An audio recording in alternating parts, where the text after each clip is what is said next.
제가 총 22번에 걸쳐서 요한일서를 강해했습니다. 자, 요한일서 이제 이 마지막 부분에 보면은 그리스도인들이 알고 있고 확신하고 있는 것 세 가지에 대해서 이야기를 해요. 그리고 이제 요한일서를 마칩니다. 그리스도인들이 반드시 알고 있고 확신하고 있는 것 세 가지. 그 첫째 번 것하고 둘째 번 것을 이미 공부했습니다. 첫째, 우리 그리스도인들은 뭘 안다 그랬어요? 그리스도인들은 죄를 짓지 않는다는 것을 안다. 저기 다 써 있잖아요, 그죠? 그거 우리가 공부를 했고, 두 번째는 그리스도인은 하나님께 속해 있는 자라는 것을 안다. 하나님께 속해 있는 자. 세상은 사탄에게 속해 있고 그리스도인은 하나님께 속해 있다. 하나님의 통치를 받는 백성이다. 그것을 우리가 안다. 여러분 마음 누가 통치하고 계세요? 하나님이 통치하고 계시죠? 보이지 않지만, 느껴지지 않지만 하나님은 살아계시고 여러분을 통치하고 계신 줄로 믿습니다. 그리스도인이라면 그걸 안다는 거예요. 자기가 알아요. 모르면 안 돼요. 알아요.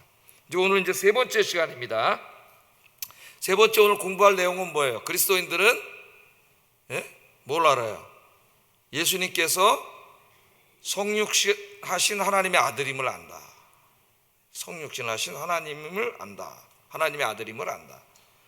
예수님이 누굽니까? 예수님에 대해서 굉장히 많은 사람들이 연구를 하고 있습니다. 역사가들도 연구를 하고, 철학자들도 연구하고, 신학자들도 연구하고, 예수님이 누구인가에 대해서 상당히 많은 글들이 나오고 있죠. 그런데 우리 그리스도인들은 예수님이 누구임을 알아요?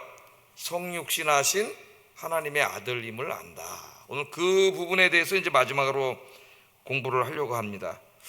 자, 성육신하신 하나님임을 안다고 말하면서 왜 하나님이신 그분이 이렇게 인간의 몸을 입고 오셨는가 하는 두 가지 이유를 이야기를 해요. 첫째는 하나님을 알게 하기 위하여 오셨다는 거예요. 하나님을 알기. 우리 인간들이 하나님 모르잖아요. 그래서 하나님을 알게 하기 위해서 오셨어요. 예수님을 보고 하나님을 알게 하기 위해서. 그래서 인간의 모습으로 오셨다. 이렇게 첫 번째 이야기를 하고, 두 번째는 우리 모두의 삶이 예수 그리스도 안에 있음을 알게 하기 위해서 오셨다. 이렇게 오늘 이 말씀을 하고 있습니다. 그래서 오늘 여기에 초점을 맞추어서 설교를 하려고 합니다. 자, 요한 1서에서 이제 기독론에 대해서 가르치는 것은 성육신하신 하나님이에요. 성육신하신 하나님. 예수님이 누구인가를 연구하는 부분을 우리 이제 신학교에서 공부하는데 그 부분을 이제 크리스톨로지, 기독론이라 그래요. 기독론. 성경 66권이 예수님에 대해서 누구라고 이야기하는가, 예수님을 어떻게 이해하고 있는가를 성경 66권의 말씀을 다 이렇게 연구해가지고 예수님이 누구이다, 또 어떤 분이다, 무슨 일을 하신 분이다, 이것을 설명한 책이 기독론이에요. 그래서 기독론 책 한 권이 막 이렇게 두껍고 막 두 권으로 되어 있는 책도 있고, 이렇게 이제 공부를 합니다. 그 중에서도 예수님은 누구세요? 하나님의 아들로서 인간의 몸을 입고 이 땅에 오신 분이다. 이 성경 그렇게 가르칩니다. 성육신하신 그리스도. 그래서 우리는 예수님을 어떻게 알고 있어요? 인간의 몸을 입고 오신 하나님의 아들. 아들을 빼도 돼요. 하나님임을 우리는 알고 있다. 오늘 그렇게 이야기를 하고, 그럼 왜 예수님이 성육신을 하셨느냐를 지금 제가 이제 설교하려고 하는 두 가지로 우리가 설명을 합니다. 자, 예수님께서 이제 누구시냐? 기독교 2000년 역사에서 신학을 연구하는데 가장 신학의 핵심, 논쟁의 핵심이 뭐냐면 기독론이라 그랬어요. 예수님이 누구이냐? 나머지는 다 곁다리예요. 예수님이 누구이냐가 2000년 이 신학 연구의 가장 핵심입니다. 지금까지 제가 그 얘기는 여러 번 했죠. 지금까지도 예수님이 누구인가에 대한 논문과 책들이 수도 없이 쏟아져 나와서 예수님이 누구인가를 연구하는데 그 2차 자료, 학자들이 쓴 2차 자료만 읽기에도 늙어 죽을 때까지 시간이 없을 정도로 방대한 사료들이 막 쏟아져 나오고 있어요. 그러니까 공부를 진짜 제대로 하려고 그러면 이제 머리털이 다 힙니다. 그거 다 읽을 수도 없어요. 다 읽을 수 없을 정도로 다양한 관점들이 막 이렇게 쏟아져 나오는데, 우리는 일단 오늘 이 성경을 통해서 예수님은 인간의 몸을 입고 이 땅에 오신 하나님의 아들입니다. 그거는 알고 있어야 되죠. 그죠?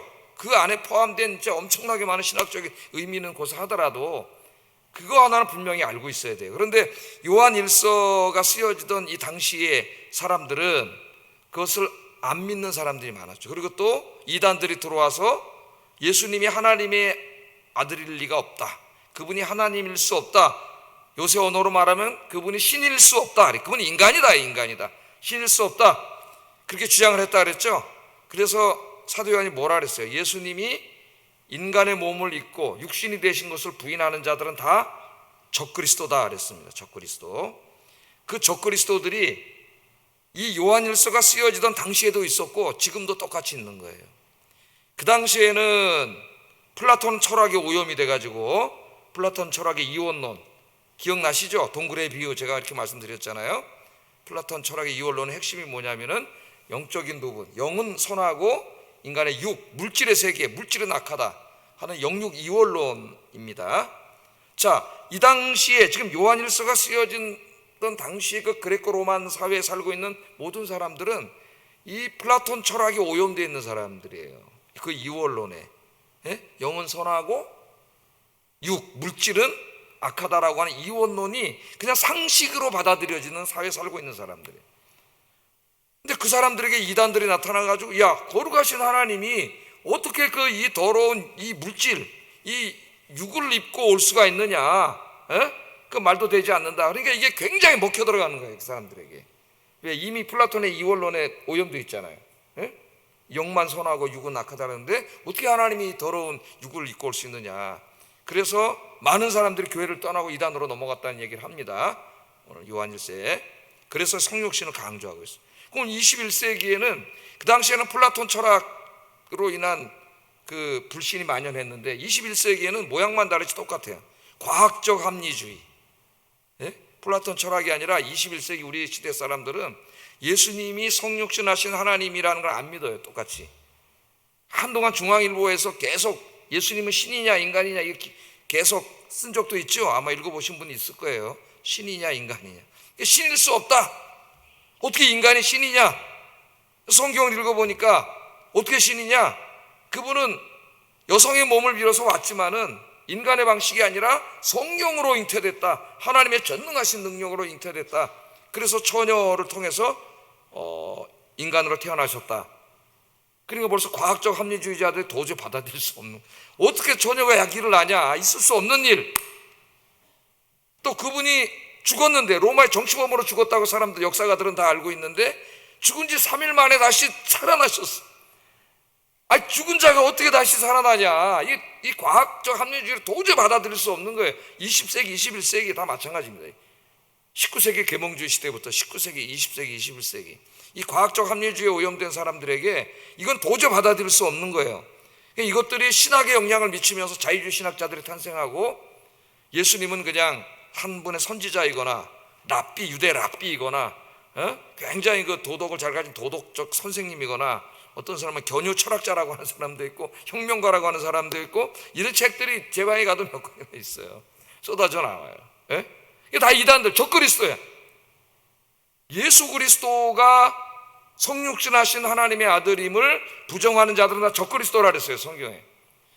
우리 대한민국에도 자유로운 교단 안에, 자유로운 신학자들, 목사들 안에 예수님이 하나님의 아들, 예수님이 죽었다가 다시 부활하셨다는 거 안 믿는 사람들이 많아요. 목사 신학자들 중에. 그 사람들 누구예요? 적그리스도예요. 목사와 신학자로 가장한 적그리스도라고 성경은 분명히 이야기하고 있어요. 근데 오늘 말씀은 뭐라 그래요? 우리는 2000년 전에 그 이 땅에 동정녀 마리아의 몸을 입고 오신 그분, 로마의 정치범으로 몰려서 십자가에서 죽으신 그분, 죽은 지 3일 만에 다시 부활하신 그분이 누구예요? 한 사람의 인간이 아니고 하나님이심을 믿는다. 하나님이 성육신, 인간의 몸을 입고 이 땅에 오신 분이다. 이걸 믿는다. 그걸 알아야 된다면 그걸 안다는 거예요. 아십니까? 안다는 말은 단지 지식으로만 안다는 게 아니라 히브리 언어에 안다는 말은 내가 경험적으로, 체험적으로 안다는 거예요. 그러니까 믿는다는 말과 같은 말이에요. 알고 믿는 거예요. 자, 이제 여기서 우리가 신앙이 흔들리면 안 되겠습니다. 지금 계속 자유주의 신학이 이쪽으로 가서 예수님의 신성을 부정하는 쪽으로 계속 가고 있어요. 지금 이런 것들이 이제 알게 모르게 젊은 신학자들, 그 신학교에서 공부한 친구들, 이런 사람 나중에 목회자가 되고 이게 스물스물 교회 안으로 지금 들어오고 있어요. 서구 교회는 그래서 다 망해버렸잖아요. 지금 자유주의 신학 때문에. 이걸 우리가 잘 지켜야 돼. 하나님의 교회는 진리의 기둥과 터이니라. 제가 목회의 핵심으로 잡았습니다. 진리의 기둥과 터. 하나님의 진리, 진리를 흔드는 세상의 이 거짓 선지자들에 대해서 우리 아영교회는 성경의 진리를 지키는 교회가 되게 하여 주시옵소서. 진리의 말씀이 선포되는 교회가 되어야 되겠죠. 자, 20절 한번 읽어보겠습니다. 하나님의 아들이 이르러 우리에게 지각을 주사 우리로 참된 자를 알게 하신 것과, 그러니까 예수님이 이제 우리는 성육신 하신 하나님이라는 사실을 우리는 알아요. 그럼 왜 예수님이 성육신 하셨느냐, 왜 하나님이 인간이 되셔서 피조물이 되셔서 이 땅에 오셔야 되는가, 그것을 두 가지로 오늘 얘기한다 그랬죠. 그건 아는 것을 전제하고, 첫째는 뭐예요? 우리에게 지각을 주사 우리로 참된 자를 알게 하시려고 오셨다. 참된 자를 알게 하시려고 오셨다. 그렇게 얘기합니다. 자, 참된 자를 알게 하시려고 지각을 주셔요. 여기 지각이라는 말은 이게 디아노이아 이란 헬라어인데, 이 말은 영어로 말하면 understanding, 이해력이죠. 이해력. 예? 무엇인가를 이해할 수 있는 이해력을 주셨다는 거예요. 지각이라는 말은 무엇인가 이렇게 진리를 이해할 수 있는 이해력을 주셨는데, 그 이해력을 주사 누구를 알게 하셨어요? 참된 자를 알게 하셨다. 참된 자는 요한일서 문맥에서 읽어보면은 성부 하나님이라는 걸 우리가 알 수 있습니다. 그래서 예수 그리스도께서 인간의 몸을 입고 우리 인간들이 볼 수 있는 모습으로 오신 거죠. 볼 수 있고 느낄 수 있는 모습으로 오신 이유가 보이지 않는 하나님을 알게 하기 위해서 오셨다는 거예요. 알게 하기 위해서. 그래서 우리는 예수 그리스도를 통하지 않고는 성부 하나님을 알 수 없습니다.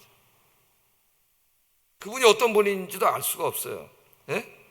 구약 성경만 읽어가지고는 어렴풋이는 알 수 있지만은, 우리가 하나님에 대해서 알지 못해요. 그래서 구약 성경을만을 읽고 이 성경도 또 잘못 읽은 사람들이 하나님에 대해서 말하기를 하나님은 굉장히 폭력적이고 막 가나안 정벌 할 때 막 다 죽이라 그러고 막 말을 하면서 굉장히 폭력적이고 옹졸하고 막 이렇게 이제 비판을 하잖아요. 초대교회부터 그런 비판이 있어요. 마르시온이라고 하는 그런 사람이 구약의 하나님과 신약의 하나님은 다르다 그래가지고 구약은 하나님 말씀도 아니고 구약의 하나님과 신약의 하나님 너무 다르다는 거예요. 신약의 하나님은 외아들을 주시기까지 이렇게 사랑하시는데 구약의 하나님은 막 심판을 하신다는 거예요.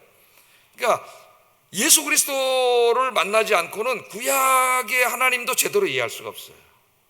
제대로 이해할 수가 없어요. 예수님을 통해서만 우리는 하나님이 어떤 분인가를 알 수 있습니다. 예수님만 통해서도 금방 알죠. 자기 외아들까지 주신 그 정도로 우리를 사랑하시는 하나님이라는 걸 금방 알 수가 있거든요. 그래서 이 말씀을 하고 있어요. 특별히 이제 이 사도 요한이 쓴 다른 복음서인 요한복음을 읽어보면은 요한복음에서 굉장히 강조하는 게 뭐냐면은 아버지와 내가 하나라는 거예요. 요한복음 읽으면 그런 말이 자주 나와요. 아버지와 나는 하나다. 그게 신비한 거죠.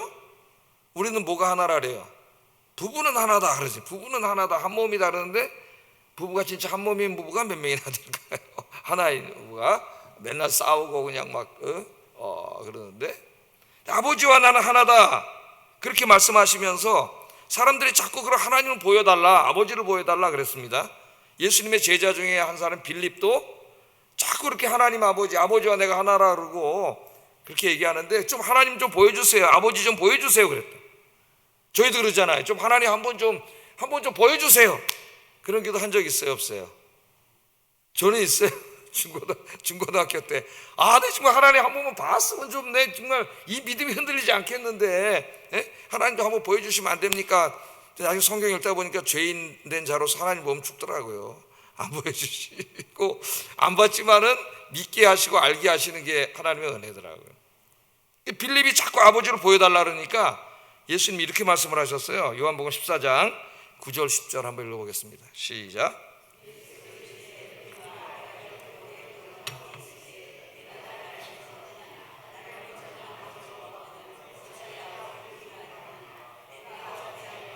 아버지는 내 안에 계신 것을 내가 믿지 아니하느냐? 내가 너희에게 이르는 말을 스스로 하는 것이 아니라 아버지께서 내 안에 계셔서 그의 일을 하시는 것이라. 자꾸 아버지를 보여달라, 하나님을 보여달라. 하나님 볼 수 없는데 모세도 하나님 보여달라. 모세도 모세도 보여달라 했더니 하나님이 참 모세를 얼마나 사랑하셨는지 보여는 주셨는데 뒤로 지나가는 뒷모습만 보게 해주셨잖아요. 왜? 보면 모세가 죽기 때문에 뒤로 지나가면 뒷모습을 보여주셨어요. 하나님께서 그 영광을. 모세조차도 하나님 보여주지 않았습니다. 자, 예수님이 뭐라 그러냐? 야, 나를 맨날 보지 않느냐? 니네들이 나를 본 자가 하나님을 본 것이다. 한국말은 쉽지만 이 의미가 굉장히 어려운 말이죠. 예수님을 본 자가 하나님을 본 자다. 그럼 예수님이 어떤 모습이 도대체 하나님의 모습인지, 나를 본 자는 하나님을 보았거늘 왜 자꾸 하나님을 보여달라 그러느냐? 예수님이 그렇게 말씀을 하시면서 뭐라 그랬냐면은 내가 아버지 안에 거하고 아버지가 내 안에 거하는 것을 왜 알지 못하냐? 그러니까 하나님을 봤다는 의미는 예수님 안에 지금 누가 거하고 계세요? 하나님이 거하고 계세요. 하나님이. 또 하나님 안에는 예수님이 거하고 계세요. 이것도 상당히 신비한 이야기예요. 신학에서는 상호 내조하심 혹은 상호 침투 뭐 이런 말을 씁니다. 삼위일체 이제 공부할 때 굉장히 중요한 개념이 돼요. 이 말씀이. 자, 우리는 성부 하나님, 성자 하나님, 성령 하나님 그러면은 세 분인데 분명히. 근데 한 분, 하나님은 한 분이라, 유일하신 하나님은 한 분이라 그래요. 하나님은 한 분인가 세 분인가 너무 어렵죠. 삼위일체의 교리는 사실 우리 인간의 이성으로는 완전히 이해할 수 없는 교리입니다. 존재론적으로는 어떻게 세 위격이 한 본체로 계시는지 이해할 수가 없는 거죠. 그래서 우리가 이제 굳이 언어로 정리한 것이 세 위격이 한 본체 안에, 다시 말하면 한 본체 안에 세 위격이 계신다. 성부, 성자 하나님, 성령 하나님. 그런데 존재론적으로는 이게 상당히 이해하기 어렵습니다. 말은 할 수 있지만은. 그러나 이제 기능론적으로 또 삼위일체를 공부하는 사람들, 그거는 좀 이해가 돼. 성부 하나님, 성자 하나님, 성령 하나님 계신데 하는 일과 생각과 모든 것이 똑같아. 하나야, 하나. 오늘 예수님이 하나라는 말이 그런 말입니다. 그래서 기능론적으로는 이해가 돼요. 그러나 이제 존재론적으로는 우리는 하나님의 존재 방식에 대해서 우리 유한한 인간이 다 이해할 수는 없어요. 그러나 이제 어떻게 한 본체 안에 세 위격으로 계신다, 그렇게 말로는 설명을 하는데, 이게 어떻게 계시냐면은 상호 내주하심으로 하나가 되시는 거예요. 지금 예수님은 하나님 안에 계시고 하나님은 또 예수님 안에 계시고, 또 성령님 안에 성부 하나님, 성자 하나님 계시고, 이렇게 서로 상호 내주하심으로 항상 하나이셔요. 하나. 존재론적으로는 상당히 어려워요. 하나이신 하나님. 그래서 오늘 여기 이렇게 말씀하신 거예요. 그래서 우리가 구원론을 공부할 때에도 성부 하나님은 모든 구원을 다 계획 총괄하시고, 예수님은 그 구원의 수단이 되셔서 친히 자기의 목숨을 주시고, 그래서 구원을 이루셨죠. 성자 하나님이. 성령 하나님, 예수님이 이루신 구원을 이제 모든 사람에게 적용시키는 거죠. 구원을. 그렇게 이제 경륜적 삼위일체라 그러는데, 그렇게 이제 삼위일체를 설명하지만은 예수님이 십자가에서 죽으실 때 그것은 전적인 성자의 사역이에요. 그 이제 중세기의 때 이단들이 생겼는데, 이제 양태론자들이라고 있습니다. 하나님은 한 분인데, 비유로 설명을 해요. 이렇게 태양이 있는데 태양 자체로도 있고 빛으로도 오고 열로도 오고, 그 태양은 하나인데 나타나는 양태가 세 개잖아요. 그 양태론이에요. 그럼 어떻게 됩니까 이게? 성부, 성자, 성령 하나님 구분이 되지가 않아요. 그게 이단이에요, 이단. 하여튼 비유로 설명하려는 모든 사람은 다 이단에 빠져버렸어요. 이 땅에 있는 어떤 것으로도 비슷한 게 없기 때문에 어떤 유비로 설명할 수가 없어요. 삼위일체는 이단이 됐어요. 그럼 자, 하나님이 한 분이라면 한 분 하나님을 이제 강조하면, 하나님을 강조만 한다면은 십자가에서 하나님이 죽으시게 돼요. 성부 고난설이라 그래요. 성부 고난설. 하나님이 죽은 거예요, 거기서. 그러게 되잖아요. 이게 이단이에요. 근데 어떤 또 잘못 생각하면은 그냥 순전히 그 십자가에서 고난당한 분은 예수님이 돼. 예수님만 고난당한 거예요. 그렇게 어떤 분이 설교를 하니까 아버지에 대해서 상당히 반감을 갖고 있던 어떤 분이, 야, 모든 거 그럼 아들한테 떠맡겨 놓고 자기는 하늘에서 편안해 있고 아들만 십자가에서 고난받으라 그랬다고 자기 아버지가 확 생각이 난 거예요. 난 그런 하나님을 안 믿는다. 그렇게 바깥으로 자라간 거예요. 잘못 설명한 거예요. 예수님의 사역이지만, 이제 어거스틴의 설명입니다. 예수님의 사역이지만 상호 내주하시기 때문에 그 안에 성부 하나님과 성령 하나님이 함께 고통을 당하시고, 성부 고난설이 아니에요. 이단에 우리 목사님 성부 고난설 얘기했다 그러지 마세요. 전적인 그리스도의 사역이지만 상호 내주를 통해서 하나님과 성령님은 저쪽에서 팔짱 끼고 계시고 성자 하나님만 고난당한 게 아니라는 거예요. 상호 내주하심을 통해서 이 모든 사역은 결국은 삼위일체 하나님의 공동 사역이에요. 요한복음이 이제 이것을 잘 우리에게 설명을 하고 있습니다. 그러므로 예수님을 본 자는, 나를 본 자는 아버지를 봤다, 그렇게 얘기를 하는데, 자, 예수님을 통해서 어떤 하나님의 모습을 보았을까요? 예? 예수님을 통해서 어떤 하나님을 보았을까? 어떤 하나님의 모습을 봤을 것 같아요? 예수님이 이 땅에 와서 보여주신 하나님의 모습 중에 가장 중요한 모습이 뭐냐면은 요한 1서에서 강조하는 하나님은 사랑이시라, 사랑이시라. 예수님의 모든 삶과 행동이 이 죄인들을 사랑하셔서 그들을 구원하시고 병 고쳐주시고 귀신 쫓아내시고, 그잖아요. 자기의 인생을 다 그들을 위해서 희생하고 나누어 주시는 그분, 지금 그렇게 하시는 그분이 그냥 인간 예수가 아니라 그분 안에 성부 하나님과 성령 하나님이 함께 상호 내주하심으로써 하나님이 어떤 분인가를 보여줘요. 그것을 오늘 요한 1서에서 가장 잘 설명한 게 하나님은 사랑이셔요. 하나님 사랑이셔요. 하나님 사랑이시기 때문에 그 사랑 안에 거하는 자는 마땅히 다른 사람들을 사랑해야 되고, 그죠? 그것을 강조하잖아요.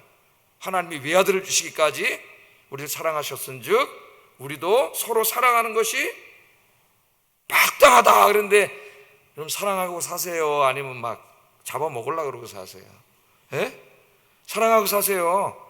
사랑하지 않는 자는 하나님을 알지 못하나니 이는 하나님은 사랑이심이라. 우리가 다 공부했습니다. 지금 예수님이 보여주신 하나님, 그러니까 예수님은 하나님의 계시예요. 계시. 하나님, 사랑의 하나님을 보여준 거죠. 구약을 잘못 읽은 사람들이 하나님은 폭력적이라 그런, 예수님을 모르기 때문에 외아들까지 주시는 그 예수님을 통해서 이 죄인들을 구원하시고 사랑을 베풀어 주시는 하나님의 놀라운 사랑을 그들이 알지 못하는 거예요.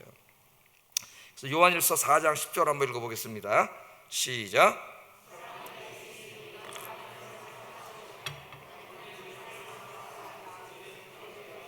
화목제물로 그 아들을 보내셨습니다. 하나님의 사랑은 여기 있으니, 하나님의 사랑이 이렇게 나타났어요. 내 당신을 사랑합니다. 말로만 하면 뭐해? 행동이 하나도 없으면. 우리 하나님은 외아들을 주심으로, 그것도 화목제물로, 십자가에서 우리를 구원하시기 위해서 죽게 하시기까지 그 화목제물로 주심으로 하나님의 사랑을 어떻게 했어요?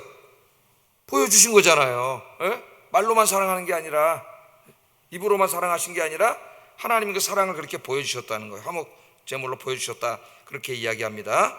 그 사도 바울은 나중에 이제 이 하나님의 사랑을 깊이 묵상하다가 로마서 8장에서 이 하나님의 사랑으로부터 그 누구도 끊을 수 없다 하는 이제 그 예정론의 핵심을 이야기하게 됩니다. 하나님이 한번 사랑한 자는 아무도 그 사랑으로부터 끊을 수 없다는 거. 로마서 8장 35절 39절 한번 읽어보겠습니다. 시작.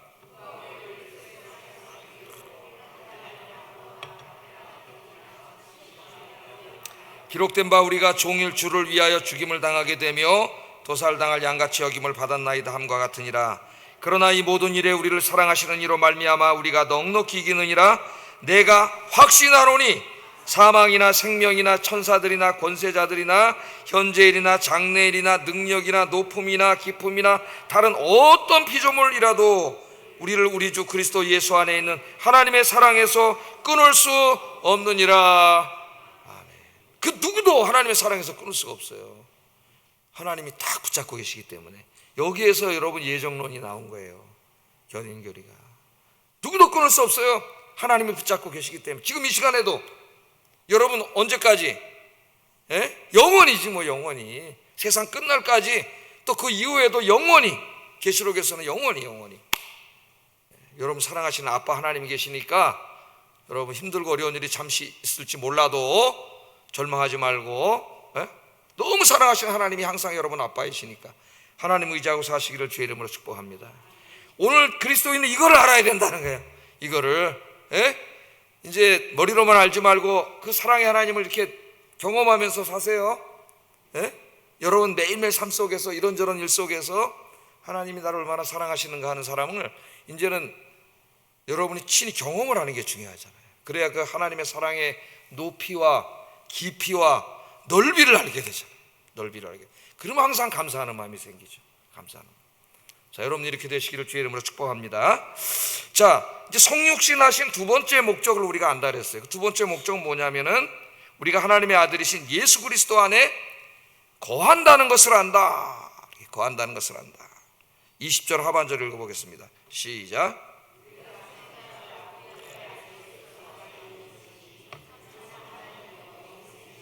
자, 여기 나오잖아. 예수 그리스도 안에 있다는 것을 아는데 그 예수 그리스도는 누구예요? 그분이 참 하나님이라고 하는 놀라운 이야기를 하잖아요. 인간이 아니고 그분이 참 하나님, 참 하나님이요 영생이시라. 영원하신 분, 영생을 주시는 분, 그런 말이죠. 영생이시다. 그래서 우리는 이제 예수 그리스도께서 이 땅에 오셔서 십자가에서 죽으시고 부활하심으로 구원을 이루셨어요. 누구든지 예수 그리스도를 믿는 자들은 이제는 누구 안에 거하는 거예요? 예수 그리스도 안에 거하는 거죠. 예수 그리스도 안에. 제가 한번 오래전에 예수 그리스도 안에 이 말이 무슨 의미인지를 신학적으로 한번 설교를 한 적이 있습니다. 잘 기억해 보시면은 그때도 제가 그런 얘기를 했어요. 그리스도 안에, 이 헬라어 헨 크리스토, 그리스도 안에, 이 말에 상당히 중요하다. 이 말이 성경에서 특별히 바울 신학에서 굉장히 풍부한 신학적인 의미를 가지고 있어서 곧 헨 크리스토라는 어구 하나의 박사 논문이 수도 없이 나온다. 그런 얘기를 했죠. 연구가 지금도 되고 있고. 근데 이제 많은 이야기가 있지만은 오늘도 한 세 가지 정도만 본문과 연계해서 한번 말씀드리면, 그리스도 안에 있다는 이야기가 뭐냐? 그리스도 안에 있다는 것은 첫째는 구원론적인 의미라 그랬어요. 구원론적인 의미. 오늘은 그것을 구원이라는 말을 쓰지 않고 영생이라는 말을 씁니다. 영생이신 그리스도 안에 있기 때문에 우리가 이제 어떻게 돼요? 영생을 누리게 되는 거죠. 그리스도 안에 있는 자들이. 그리스도 밖에 있으면 거기는 죄와 죽음이 지배하고 있어요. 사탄에게 속한 세상이기 때문에 거기 영생이 없어요. 세상에서 살면은 영생이 없어요. 그냥 죽어서 지옥 가는 거예요, 여러분. 그러나 이제는 그 세상 안에 그리스도의 사랑이 뚫고 들어와서 여러분이 그리스도 안에 있는 거예요. 이 교회 건물 전체가 세상이라 그러면은 죄와 죽음이 지배하고 있는데 그 가운데 주님의 은총의 빛이 여러분에게 확 비춰가지고 여러분이 이제는 어떻게 주님 안에 있게 되는 거예요. 주님 안에. 근데 그 주님이 누구세요? 그리스도가 영생을 주시는 분이고 영원하신 분이에요. 영원 속에 여러분이 거하게 되기 때문에 영생을 얻게 된다.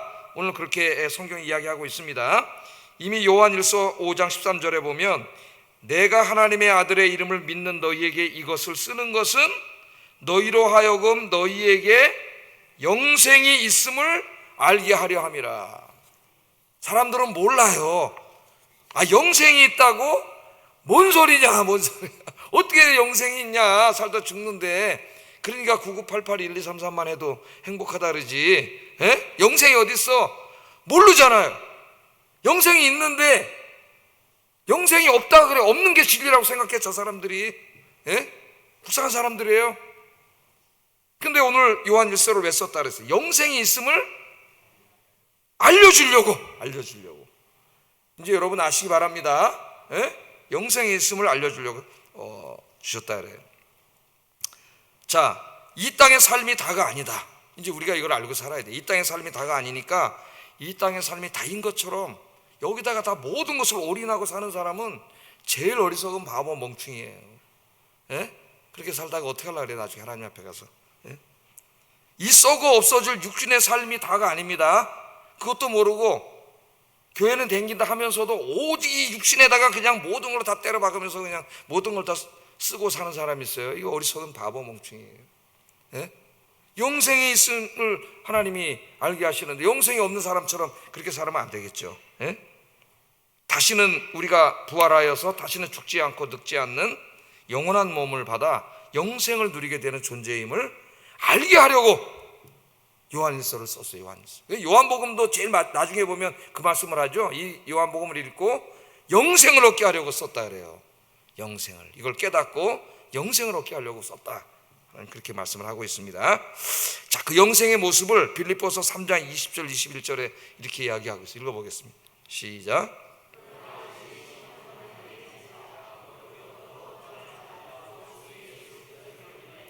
그는 만물을 자기에게 복종하게 하실 수 있는 자의 역사로 우리의 낮은 몸을 자기의 영광의 몸의 형체와 같이 변하게 하시리라. 우리의 낮은 몸은 이 몸이에요. 죄와 죽음과 질병과 고통에 노출되어 있는 이 몸이죠. 그래서 우리 그리스도인들도 이 땅에 사는 동안은 고통이 있고 병이 있고 아픔이 있고 다 그러잖아요. 예? 근데 이 몸이 변하여 뭐가 돼요? 예? 영광의 몸의 형체와 같이 된다. 영광의 몸, 그 영광의 몸은 바로 영광의 하나님의 몸이에요. 하나님의 몸. 신적인 존재가 된다는 거예요. 하나님이 된다는 얘기는 아닙니다. 우린 피조물인데 하나님이 될 수는 없죠.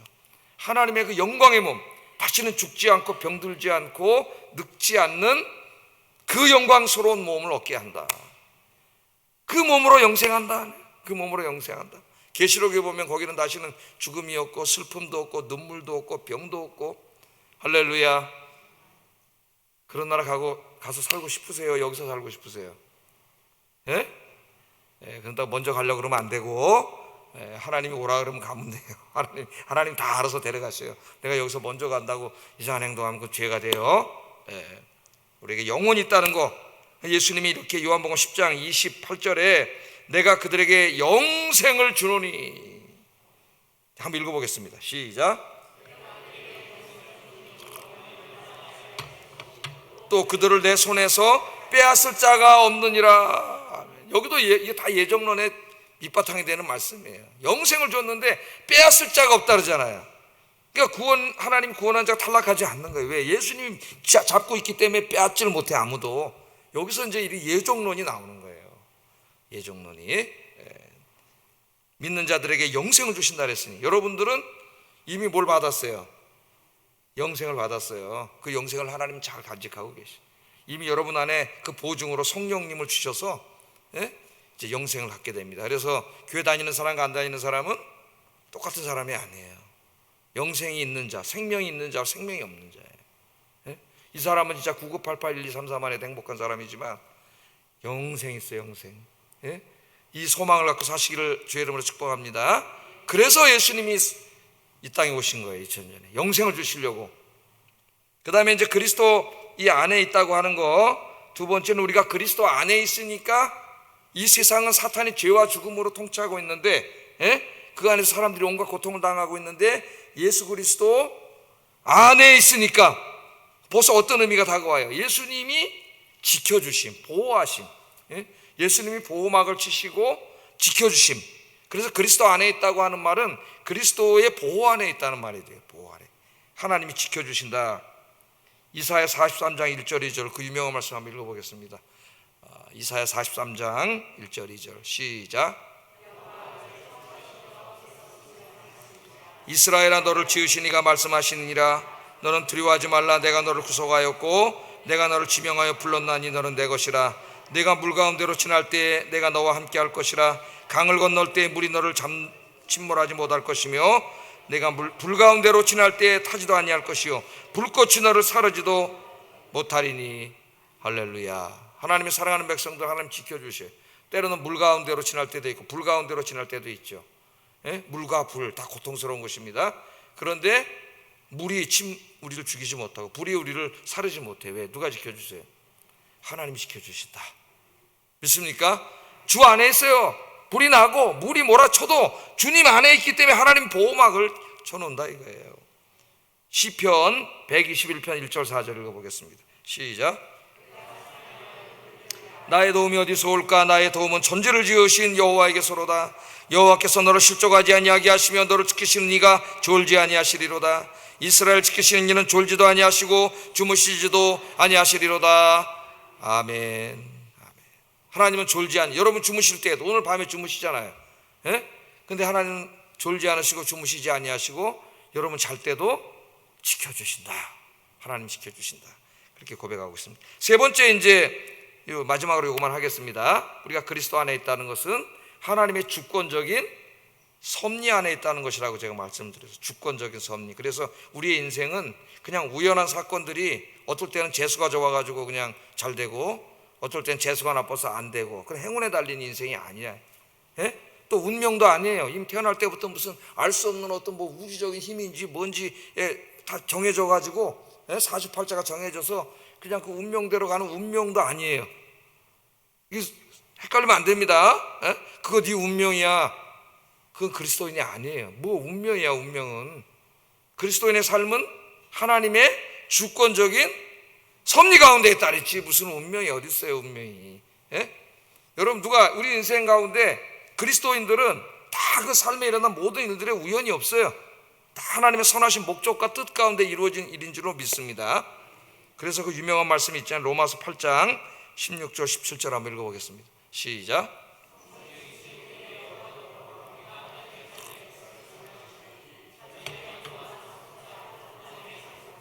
그리스도와 함께한 상속자니 우리가 그와 함께 영광을 받기 위하여 고난도 함께 받아야 할 것이니라. 뭐라 그랬어요? 이 말씀이 아닌데?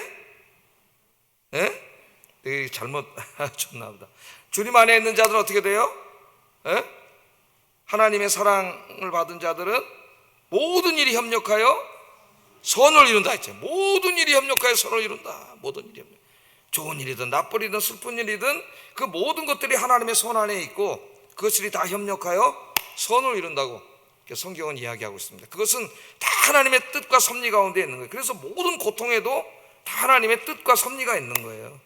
그게 운명이면 어떻게 된다 그랬어요? 운명이면 그냥 받아들이고 수용하고요, 그거밖에 없다 그랬죠. 거기 어떤 의미가 없다 그랬죠. 그냥 고생하는 거예요. 그냥 운명인데 어떡하겠어. 내가 체념하는 거예요. 그게 운명론이에요. 우리 그리스도는 그렇게 받아들이지 않습니다. 고난을 내가 힘들고 어렵지만은 지금 이 일을 통해서 하나님께서 무엇인가 내 인생에 선한 일을 계획하고 계신다는 걸 우린 믿어요. 그게 섭리론이에요. 섭리와 운명을 헷갈리면 안 돼요. 우리가 주님 앞에 갈 때까지 우리는 주님의 은총의 손 안에 있다는 거, 주님 안에 있다는 거 잊지 마시고, 그걸 알 때 우리는 어떤 일 가운데도 항상 감사할 수 있습니다. 모든 일 가운데 감사하는 여러분 되기를 주의 이름으로 축복합니다. 자, 이 두 가지를 이야기하면서 오늘 마지막 결론이 뭐냐면은 자녀들아 너희 자신을 지켜 우상에게서 멀리하라. 그렇게 하고 요한일서를 마치고 있습니다. 자, 그러므로 하나님의 이와 같은 사랑을 받으면서 하나님 안에 거하는 자들은 이제 어떻게 살아야 되느냐? 오직 하나님만을 예배하며 살아야 된다 그 말이에요. 하나님만을 예배. 그리고 이게 마치는 거예요.